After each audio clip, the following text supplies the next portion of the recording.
back with psychic medium John Edward. He's been reading our audience, but he is not done yet. John, what are you picking up now?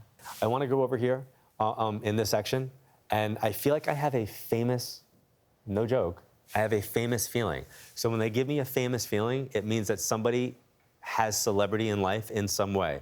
Because whenever I see, this is my symbol, whenever I see these lights, they let me know that somebody's got celebrity, but it's in this section. Published, celebrated, whatever they did, they were known for in some way. Doesn't mean that they were like on TV. They're also telling me to talk about M, like Michael, and they're also making me feel like somebody had a brain tumor. So all of that in that section is where they're going. So if you're in that section, you can raise your hand.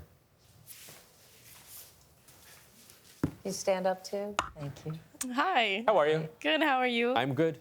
I don't know if it would be the same, but I had a great-great-grandpa that's celebrated for being a Mormon, and they just had this huge celebration for him.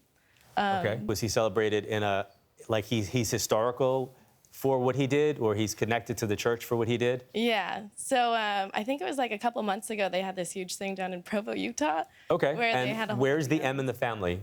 Because the M would not be for Mormon for me. The M to me would be for like Mike, or for Mark, or for Mick, or something that sounds like that. Oh gosh, I'll have to think And about somebody that. had a brain tumor. So all of this will be connected. There's a brain aneurysm, there's a brain tumor. My grandmother had a brain aneurysm before she passed. Okay, and she's now passed? Yeah. Is that grandma also connected to the side of the family? Yeah. Okay, and then I don't know if you lost a brother, or if you have a brother figure, or if a friend of yours lost a contemporary, like a brother figure? Oh gosh, I never lost a brother. Anybody else here with you, know you? I know quite a few people in this room. She works for the show. She's an intern, so she knows a lot of people. Oh. Yeah, I know a lot of people in this room. Oh, Yeah. well, now that opens it up to anybody who's actually listening right now. So somebody's brother is talking to me that's using you as the way to get to them. Okay. So if you have the person whose brother's passed, and I hate to, I'm just gonna say it, they passed from a suicide. Is there anybody that you work with that's here that lost their brother through a suicide? Brother-in-law to me would do that, pass from a suicide. It was an act that he meant to go through with, correct? Okay, I just need to say this. It is very, very, very important that you know that he is okay. And for everybody else that is watching this that has to deal with suicide, I always say that suicide is never the answer, that it's always important to hold on, find a grief counselor, find somebody, find a counselor to actually work with to try to move through stuff. But he's making me feel like he's apologizing for how he was found. He's apologizing for the way that this happened. Do you understand? Okay, I don't think that was his first attempt. I feel like it had happened before and that they were able to stop this. But he's making me feel, I see pink roses, and pink roses is their way of going to the family. I don't know if this is your sister's husband. Yeah. Okay, because I feel like I need to go to the female. And do they have 3 kids? 3 at the time. I mean, 2 from her first marriage, but... And then they had 1. Okay, he's telling me to talk about Virgo, the sign of Virgo. So the sign of Virgo would be the end of August into September. Is there a birthday or anniversary then? My sister's first son is a Virgo. Okay, and is he like in high school? How old is he? He's 22. Did this happen when he was in high school? Yeah. I feel like I need to talk about seeing them graduate and seeing what comes next.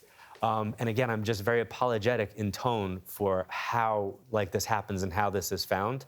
But thank your sister for the way she's dealing with it, and then congratulate her on the new marriage. Congratulate her on what's next. She just got married. Yeah, congratulate her on the marriage. Wow. She got married last year.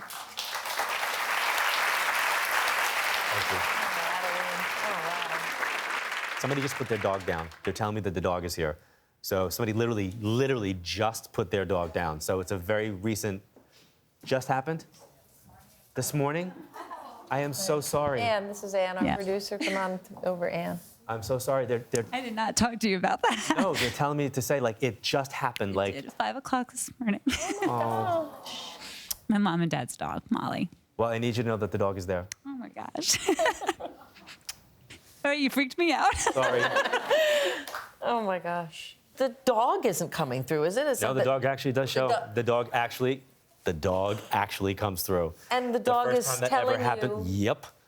I remember the first time that happened to me. I was at the Westbury Holiday Inn, and I made a connection with this woman's dog. I thought it was her daughter, and Well, probably it was her baby. it was her baby. Yeah. I said, "Your baby girl's here," and she said yes. And she was 7 years old when she passed. And I remember going through the entire reading. Only the daughter came through, and then I said very confidently, and I was wrong, but very confidently, I said, "Your daughter was handicapped," and she said, "No." I go, "Well, she couldn't walk," and she goes, "No, she could walk, she could run." she could jump. And I looked at her, I said, no, I said, my perspective is very, very low in your house. And she goes, that's because you're talking to a dog.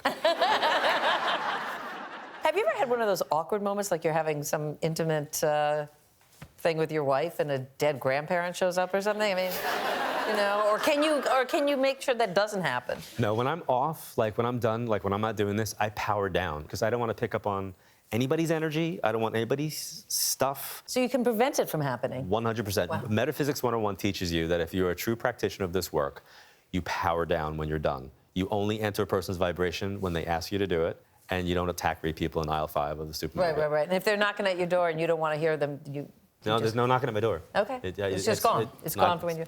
If you want a reading, John is kicking off a 7-city tour in California this January. To see if he's coming to a location near you, go to meredithvieirashow.com.